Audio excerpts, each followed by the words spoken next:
बिस्मिल्लाहिर्रहमानिर्रहीम अस्सलामु अलैकुम डियर स्टूडेंट्स। इस वीडियो लेक्चर के अंदर हम first year mathematics national book foundation की बुक चैप्टर नंबर 3 एक्सरसाइज 3.2 का क्वेश्चन नंबर 12 का सेकंड पार्ट स्टार्ट करेंगे।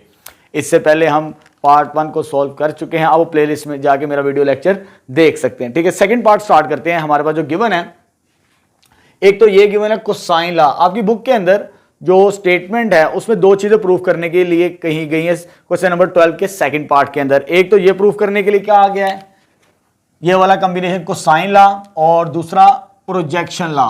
ये मेंशन नहीं है लेकिन आपने याद रखना है, इस कॉम्बिनेशन को कोसाइन लॉ कहा जाता है और इसके प्रोजेक्शन लॉ कहा जाता है। ठीक है, ये दो पार्ट्स हैं एक ही सवाल के अंदर, क्वेश्चन नंबर 12 के सेकंड पार्ट के अंदर, कोसाइन लॉ और प्रोजेक्शन लॉ। क्योंकि हम वेक्टर्स का चैप्टर पढ़ रहे हैं तो वेक्टर्स की मदद, और ये जो टॉपिक है इस एक्सरसाइज के अंदर डॉट प्रोडक्ट, यानी वेक्टर्स के अंदर जो डॉट प्रोडक्ट है उसको यूज करते हुए हमने एक तो ये रिजल्ट प्रूव करना है, C square is equal to A square plus B square minus 2ab cos gamma, और दूसरा ये रिजल्ट प्रूव करना है। लेकिन आपकी बुक में ये वाला जो है, क्योंकि ये तीन कॉम्बिनेशन होते हैं, एक मैं बात बताता चलूं आपको। कोसाइन लॉ जो आपकी बुक में एक ही कॉम्बिनेशन है, बेसिकली तीन कॉम्बिनेशन है। जैसे C square is equal to A square plus B square minus 2ab है, एक ये भी कॉम्बिनेशन होता है कोसाइन लॉ का, और एक ये भी कॉम्बिनेशन होता है कोसाइन लॉ का। लेकिन हम इसमें जस्ट फर्स्ट पार्ट को ही प्रूव करेंगे जो आपकी बुक में मेंशन है। मैं आपको साथ साथ बता रहा हूं, ये दो पार्ट्स भी होते हैं कोसाइन लॉ से रिलेटेड। कोसाइन लॉ के तीन फार्मूले हैं। इसी तरह ये प्रोजेक्शन लॉ कहलाता है, ये भी आपकी बुक के अंदर एक्सरसाइज के अंदर एक ही पार्ट है, और ये जो मैंने रेड के साथ मार्क किया यही पार्ट है। और दूसरा ये एग्जांपल है आपकी बुक में, ये वाली। ठीक है, इसे चेक कीजिए, एक्सरसाइज से पहले ये भी प्रूव किया गया है। तो यानी तीन रिजल्ट्स मैंने प्रूव करने हैं। ये एक ये वाला फर्स्ट वाला, यहां से फर्स्ट ये प्रोजेक्शन लॉ वाला, और एक ये वाला। हम सिर्फ तीन रिजल्ट्स प्रूव करेंगे जो आपकी बुक के अंदर मेंशन किए गए हैं, इसके अलावा प्रूव्ड नहीं किए गए। लेकिन आपको ये याद होने चाहिए, ये भी है इसी के कॉम्बिनेशन से बने, तीन प्रोजेक्शन होते हैं और तीन ही कोसाइन लॉ होते हैं हमारे पास। ठीक है, अब क्योंकि हम वेक्टर्स का चैप्टर पढ़ रहे हैं तो वेक्टर्स की मदद से अब ये जो कोसाइन लॉ और प्रोजेक्शन लॉ है ना, ये ज्योमेट्री के अंदर हम सॉल्व करते हैं सोल्यूशन फाइंड आउट करने के लिए ऑब्लिक ट्राइंगल्स को। ऑब्लिक ट्राइंगल्स क्या होते हैं, जो 90 का एंगल नहीं रखती। तो यहां पर मैंने एक ट्राइंगल कंसीडर कर ली जो कि राइट एंगल नहीं ऑब्लिक है। तो स्टार्ट करते हैं, कंसीडर और ट्राइंगल ABC। मैं ये प्रूव करने लगा हूं ये वाला कॉम्बिनेशन। ठीक है, C square is equal to A square plus B square minus 2ab cos of gamma. ठीक है, ट्राइंगल कंसीडर कर ली। उसके बाद क्योंकि वेक्टर्स का चैप्टर पढ़े, ये याद रखिएगा, ए के अपोजिट हम ए रखते हैं, बी के अपोजिट बी रखते हैं, और बी सी के अपोजिट सी रखते हैं जब हम कोसाइन लॉ को या साइन लॉ को प्रूव कर रहे थे, और प्रोजेक्शन लॉ को। ठीक है, ये याद रखना है। ठीक है, चले जी। और एक तो ए के अपोजिट ए, बी के अपोजिट बी, सी के अपोजिट सी वेक्टर रखते हैं, और ए पर अल्फा, बी पर बीटा रखना है, और सी पर गैमा रखना है। ठीक है, मैंने करेक्शन कर दिया, ए पर अल्फा होगा एंगल, बी पर बीटा और सी पर गैमा होगा। अब देखें जो वेक्टर मैंने यूज किए, लेट कर लेते हैं, let A B and C be the vectors. जो वेक्टर्स मैंने कंसीडर किए हैं along the sides of triangle ABC। अब देखें जो मैंने वेक्टर्स ए बी और सी ले along the sides of triangle है, मैंने एंटी क्लॉकवाइज लिए हैं। दो तरह लेंगे, या क्लॉकवाइज ले लें या एंटी क्लॉकवाइज लें। तो डायरेक्शन एक ही जानिब रखनी, मैंने एंटी क्लॉकवाइज कंसीडर किया है। जब एंटी क्लॉकवाइज कंसीडर करें चाहे क्लॉकवाइज कंसीडर करें, तो डेफिनेशन है हमारे पास, इन तीनों वेक्टर्स का सम 0 के इक्विवेलेंट होता है, सच दैट ये डेफिनेशन है वेक्टर्स के अंदर। ट्राइंगल्स के अगर अलोंग वेक्टर्स हो, चाहे वो क्लॉकवाइज हो चाहे एंटी क्लॉकवाइज हो, तो सम ऑफ तीनों वेक्टर जो साइड्स के अलोंग होते हैं उनका रिजल्टेंट 0 के इक्विवेलेंट आता है। चलो ये डेफिनेशन आ गई हमारे पास। चलो आगे चलते हैं। मुझे सी स्क्वायर वाला कॉम्बिनेशन प्रूफ करना है, सिर्फ आपकी जो बुक के अंदर मेंशन है। तो सी को मैं इधर ही रखूं, ए और बी को उधर ले जाते हैं, तो C is equal to A minus में भी और बी भी माइनस में भी। ठीक है, ये चीज आ गई, C vector is equal to minus A minus B के इक्विवेलेंट आ जाएगा हमारे पास। ठीक है,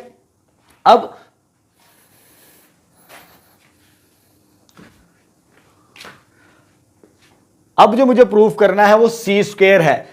वेक्टर के अंदर स्क्वायर का कंसेप्ट नहीं होता, तो सेम वेक्टर्स का डॉट प्रोडक्ट करने से स्क्वायर बनता है। ठीक है, क्योंकि हम एक्सरसाइज का जो मेन टॉपिक है वो हमारे पास डॉट प्रोडक्ट ही है। तो मैंने क्या करना है, taking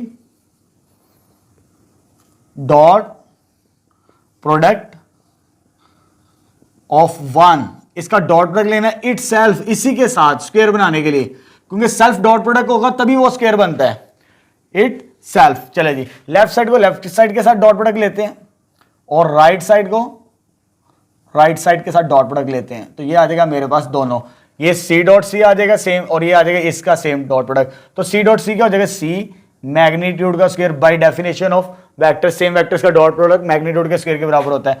minus minus plus A dot A आ जाएगा, और minus minus plus A dot B आ जाएगा, minus minus plus B dot A आ जाएगा, और minus minus plus B dot B आ जाएगा। ये मल्टीप्लाई करवा दी मैंने डॉट प्रोडक्ट। जब डॉट प्रोडक्ट मल्टीप्लाई करवा दिया तो सी स्क्वायर के बराबर आ गया। ये किसके बराबर आ जाएगा, ए मैग्नीट्यूड के स्क्वायर के बराबर। ये वैसे ही आ जाएगा A dot B. Commutative property क्या कहती है, ए डॉट बी बराबर होता है बी डॉट ए के बराबर बाय कम्यूटेटिव प्रॉपर्टी। तो इनको इंटरचेंज कर देते, तो ये आ जाएगा ए डॉट बी और ये आ जाएगा बी मैग्नीट्यूड का स्क्वायर। ठीक है, ये किसके बराबर आ गया, ए स्क्वायर के बराबर बाय डेफिनेशन। तो ये आ जाएगा 2 times A B plus B square. Square वाली टर्म्स अरेंज कर लेते हैं, ए स्क्वायर पहले, फिर बी स्क्वायर, फिर 2 टाइम्स ए डॉट बी के इक्वलेंट आ जाएगा हमारे पास। ठीक है, अब देखिए यहां पर मेरे पास सी स्क्वायर भी आ गया, ए स्क्वायर भी आ गया और बी स्क्वायर भी आ चुका है। अब मुझे इसको स्प्लिट करना है इस फॉर्म के अंदर, -2ab cos ऑफ गैमा। ये फॉर्मूला यूज करेंगे, A dot B is equal to A magnitude B magnitude cos of theta. चले जी, तो ये बनेगा सी स्क्वायर किसके बराबर आ गया, A square plus B square plus 2 A magnitude B magnitude cos of, यहाँ पे थीटा नहीं लिखना क्योंकि ये दो वेक्टर्स कौन से हैं, ए एंड बी। अब देखिए ए और बी के दरमियान ये एंगल बनता है, ये मेरे पास आ गया, ये वेक्टर ए और ये वेक्टर बी। मुझे ये एंगल चाहिए ए और बी के दरमियान, क्योंकि जो डॉट प्रोडक्ट है, ठीक है, डॉट प्रोडक्ट वो ए और बी के दरमियान है, तो मुझे ये वाला एंगल चाहिए। ये एंगल तो मेरे पास कितना होता है, हमें मालूम है कि ये टोटल होता है 180, लेकिन यहां पर इतना ऐसा गैमा है, जब ये माइनस कर देंगे ये वाला तो 180 में से तो ये बनेगा 180 माइनस गैमा। तो ये आ जाएगा 180 माइनस गैमा ए और बी के दरमियान। थीटा नहीं लिखना, हमने क्या लिखना है, 180 माइनस गैमा। तो ये आ जाएगा 180 माइनस गैमा आ जाएगा हमारे पास। ठीक है, अब इसको सॉल्व करना है। इसको कैसे सॉल्व करना है,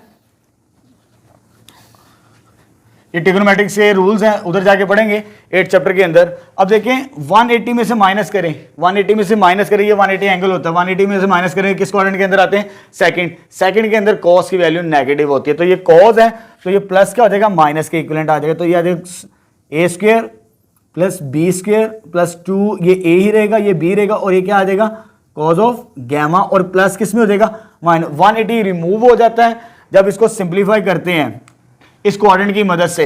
इसको 90 के मल्टीपल से भी सॉल्व किया जा सकता है, 2 टाइम 90s बना के। तो आपको इससे मैं डायरेक्ट बता देता हूं कि आपने क्या करना है, क्योंकि 180 में से माइनस गैमा होगा, सेकंड में cos की वैल्यू नेगेटिव होती है, याद रखिएगा।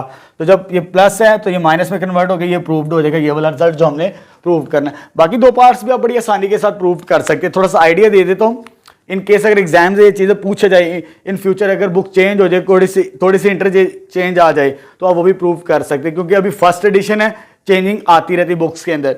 अब देखिए मेरे पास जब ए स्क्वायर वाला प्रूव करना है तो इधर ए रखना है, ठीक है, और इसी तरह ये सारे स्टेप्स करने हैं।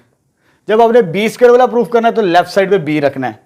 तो जब मैंने पहला प्रूफ किया तो लेफ्ट साइड पे सी रखा, क्योंकि सी स्क्वायर था। उसी तरह डॉट प्रोडक्ट करके आपने इसी तरह कॉम्बिनेशन को प्रूफ कर लें, तो ये भी बड़े इजीली प्रूव्ड हो जाएंगे, बड़ी आसानी के साथ। बस इधर लास्ट में आगे चेंज होता है स्टेप, इधर सी स्क्वायर है तो 180 माइनस गैमा, अगर ए स्क्वायर हो तो 180 माइनस अल्फा, अगर बी स्क्वायर हो तो 180 माइनस बीटा। रट्टा लगाए सॉल्व, ये भी हो जाएगा हमारे पास। ठीक है, अब आते हैं इस पार्ट की तरफ हमारे पास, जो हमारा प्रोजेक्शन लाया, जो आपका बुक के अंदर क्वेश्चन भी है, सेकंड पार्ट, 12 का सेकंड पार्ट। ठीक है, अब मुझे यह रिजल्ट ड्राइव करना है जो आपकी बुक के अंदर क्वेश्चन बी है, B is equal to A cos gamma plus C cos of alpha के बराबर। ट्राइंगल इसी तरह हम कंसिडर करेंगे। चलिए स्टूडेंट, क्वेश्चन नंबर 12 का सेकंड पार्ट का जो रिमेनिंग पार्ट है, जो इस फॉर्म के अंदर गिवन है, ये प्रूव करते हैं। ये एग्जांपल है, इसे बाद में प्रूव करते हैं। स्टार्टिंग वैसे ही है जैसे मैंने ये वाला पार्ट प्रूव किया है, कोसाइन लॉ। ट्राइंगल कंसिडर करनी ए बी सी, जैसे उस पार्ट के अंदर बताया A B C are the vectors along the sides of triangle. A के अपोजिट ए वेक्टर रखना, बी के अपोजिट बी, सी के अपोजिट सी। ए पर हमने क्या रखना है अल्फा, बी पर क्या रखना है बीटा, और सी पर क्या रखना हमने गैमा एंगल। उसी तरह हमारे पास, ठीक है, सिर्फ जाके हमारे पास यहां पर चेंजिंग आएगी। अब मुझे प्रूफ कौन सा कॉम्बिनेशन करना, बी, तो मैं इस साइड पे बी रखूंगा। तो जब ये बी आ जाएगा तो उस साइड पे क्या चला जाएगा माइनस ए माइनस सी आ जाएगा। अब यहां पर मैंने जो डॉट प्रोडक्ट लिया था स्क्वायर बनाने के लिए, इसका इसके साथ और इसका इसके साथ लिया था, सेम इटसेल्फ, सेम के साथ, लेकिन इससे ऐसा काम नहीं करना। जो लेफ्ट साइड पे नंबर बचेगा उसी के साथ डॉट प्रोडक्ट लेना हमने। तो लेफ्ट साइड पे बी है, जो कॉम्बिनेशन प्रूफ करना उसी के साथ डॉट प्रोडक्ट लेना आपने। तो taking dot product with B के साथ, बी के साथ स्टार्ट करते हो, यह देगा बी डॉट बी, और यह देगा B dot minus A minus C. तो यह देगा बी मैग्नीट्यूड का स्क्वायर, यह देगा minus B dot A minus B dot C के बराबर। तो ये बी स्क्वायर के बराबर ही होता है मैग्नीट्यूड का स्क्वायर। अब ये बी डॉट ए हमारे पास, जरा गौर से बात सुनिए आपने, हमने ये फॉर्मूला यूज करना है डॉट प्रोडक्ट का, कोसाइन वाला, ठीक है, एंगल बिटवीन इधर भी और इधर भी। इधर जो हमारे पास जो वेक्टर्स है वो ए और बी है। अब ए और बी के दरमियान एंगल्स देखिए, ये मेरे पास ए है और ये मेरे पास बी है, तो ये एंगल बनता है मेरे पास 180 माइनस गैमा के बराबर, ठीक है। तो यानी यहां पर जब मैंने फॉर्मूला लिखना है, इसको ओपन करना उसके मुताबिक जो ऊपर लिखा टॉप पे, तो यह देखा बी मैग्नीट्यूड ए मैग्नीट्यूड, तो कॉज ऑफ ए और बी के दरमियान एंगल क्या बनता है 180 माइनस गैमा के इक्विवेलेंट आ जाएगा, 180 माइनस गैमा के बराबर आ गया, ठीक है।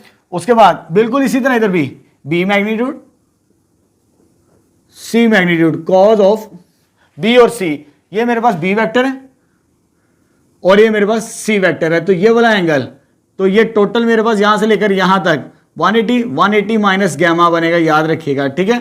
180 माइनस गैमा एंगल बनेगा मेरे पास ए और बी और सी के दरमियान। बड़ी सिंपल सी टेक्निक है। ये मेरे पास वेक्टर बी है, ये वेक्टर ए है, तो मुझे ये वाला एंगल चाहिए यहां वाला, लेकिन ये मेरे पास कौन सा है अल्फा।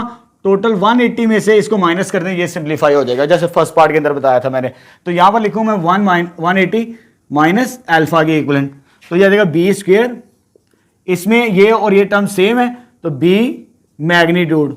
अब देखिए जैसे फर्स्ट पार्ट के अंदर मैंने बताया 180 माइनस गैमा, तो ये सेकंड क्वाड्रेंट के अंदर कोस की वैल्यू क्या होती है नेगेटिव, तो बाय नेगेटिव, तो नेगेटिव नेगेटिव क्या हो जाएगा पॉजिटिव। तो इसको मैं डायरेक्ट लिख रहा हूं ए मैग्नीट्यूड, और ये आ जाएगा, बल्कि इसको मैग्नीट्यूड की फॉर्म में लिख लें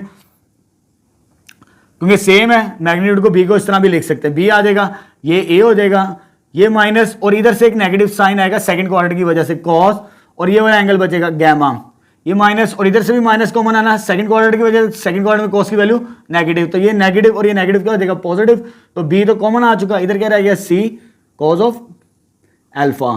तो ये बी इधर आके डिवाइड हो जाएगा लेफ्ट साइड में, तो बी स्क्वायर ओवर बी, जब डिवाइड करेंगे तो एक कैंसिल आउट हो जाएगा, तो मेरे पास जो बचेगा that is B equal A cos of gamma plus C cos of alpha. तो यही रिजल्ट मुझे प्रूव करना है, ये वाला कॉम्बिनेशन 12 का रिमेनिंग पार्ट, 12 के दो पार्ट से, ये दोनों एक ही लाइन में जो मैंने ऊपर टॉप पे लिखे हुए हैं, ठीक है, ये दो आपकी बुक्स में किए, मैंने दोनों के दोनों प्रूफ कर दिए। अब ये वाली एग्जांपल जो आपकी बुक में मेंशन है, इसे भी प्रूफ कर लेते हैं। चले जी इसे प्रूफ करते हैं, इसको मैं इधर ही रीराइट करता हूं। चले जी अब मैं ये वाला प्रूफ करने जा रहा हूं, ये ट्राइंगल सेम ही रहेगी, जितने भी कॉम्बिनेशन आए, चाहे कोसाइन ला गए, चाहे प्रोजेक्शन लाओ, फर्स्ट स्टेटमेंट यहां तक इक्वेशन नंबर 1 तक सेम है, सबकी फिगर भी सेम है और ये सारी स्टेटमेंट भी सेम है। जो कॉम्बिनेशन प्रूफ करना उसी के मुताबिक हमने सॉल्व करना होता है। अब मेरे पास लेफ्ट साइड पे ए है, ठीक है, अगर लेफ्ट साइड पे ए है तो मैं ए को इधर ही रखूंगा, ठीक है, ये सारा का सारा ये प्रूफ इसका आ रहा है, ठीक है, दोबारा चेक कर लीजिएगा, नोट कर लीजिएगा। तो माइनस बी माइनस सी, क्योंकि मुझे प्रोजेक्शन लॉ प्रूफ करना है, मैं स्क्वायर प्रूफ नहीं करना, ठीक है। इधर मेरे पास जो प्रूफ करना है तो उसी के मुताबिक डॉट प्रोडक्ट लिया, इसमें जो प्रूफ करना है ए, तो इसका डॉट प्रोडक्ट ए के साथ लेंगे, टेकिंग डॉट प्रोडक्ट विद ए के साथ, इधर आ जाएगा ए डॉट ए और इधर आ जाएगा A dot minus B minus C के बराबर, ठीक है। ए डॉट ए क्या होता है ए मैग्नीट्यूड का स्क्वायर, इधर आ जाएगा, सॉरी यहाँ पे माइनस है, minus A dot B minus A dot C. तो ए मैग्नीट्यूड स्क्वायर बराबर होता है ए के, अब ये फार्मूला लगाएंगे ये वाला ए डॉट बी वाला, वो किसके बराबर होता है, ए मैग्नीट्यूड बी मैग्नीट्यूड और angle between A and B. अब देखिए मेरे पास एंगल ये है, ये ए और ये बी, ये पहले भी मैंने बनाया हुआ 180 माइनस गैमा के इक्विवेलेंट आता, तो कोस, सॉरी यहाँ पर माइनस था, A square is equal to minus, इनके दरमियान जो एंगल बनेगा 180 माइनस गैमा के बराबर, minus A magnitude C magnitude उस फार्मूले के मुताबिक, तो ये आ जाएगा A magnitude C magnitude cos of. अब बड़ी सिंपल सी टेक्निक है, अब किन के दरमियान देखना है, ए और सी के दरमियान, ये मेरे पास ए वेक्टर है और ये मेरे पास सी वेक्टर, तो मुझे ये वाला एंगल चाहिए। अब टोटल यहां से लेकर यहां तक 180 होता है, ये वाला निकाल देना, ये वाला माइनस कर देना रेड वाला, तो ये वाला एंगल बनेगा ए और सी के दरमियान 180 माइनस बीटा आ जाएगा हमारे पास, ठीक है। तो ये आ जाएगा ए स्क्वायर, ये पहले भी बता चुका हूं, ये सेकंड क्वाड्रेंट के अंदर है, सेकंड में cos की वैल्यू क्या होती है नेगेटिव, ये नेगेटिव नेगेटिव क्या हो जाएगा पॉजिटिव, लेकिन इसमें से एक टर्म सेम है, दैट इज ए कॉमन आ गया, ये नेगेटिव और इसका नेगेटिव जो बनेगा ये और ये पॉजिटिव हो जाएगा, इधर क्या बचेगा बी कॉज ऑफ ये वाला एंगल, ये वाला आ जाएगा, ये भी माइनस और इसका भी माइनस आएगा सेकंड क्वाड्रेंट की वजह से, माइनस माइनस क्या हो जाएगा प्लस, ए बाहर आ चुका है, इधर क्या बच गया सी, तो कॉज ऑफ बीटा, ठीक है। और ए इधर आगे क्या हो जाएगा divide B cos of gamma plus C cos of beta. जब ए को डिवाइड करेंगे इसके साथ इधर क्या बच जाएगा सिंपल ए, तो ये रिजल्ट भी प्रूव्ड हो जाएगा हमारे पास, ये वाला पार्ट जो आपकी बुक में एग्जांपल के तौर पर गिवन है। यानी इस वीडियो के अंदर हमने 3 रिजल्ट ड्राइव किए, एक कोसाइन लॉ का जो आपकी बुक में मेंशन है और 2 प्रोजेक्शन लॉ। सेम मेथड है, डॉट प्रोडक्ट को यूज किया, कोसाइन एंगल को यूज करके रिजल्ट ड्राइव कर ले, सिंपल सी टेक्निक्स है, कोई मुश्किल नहीं है।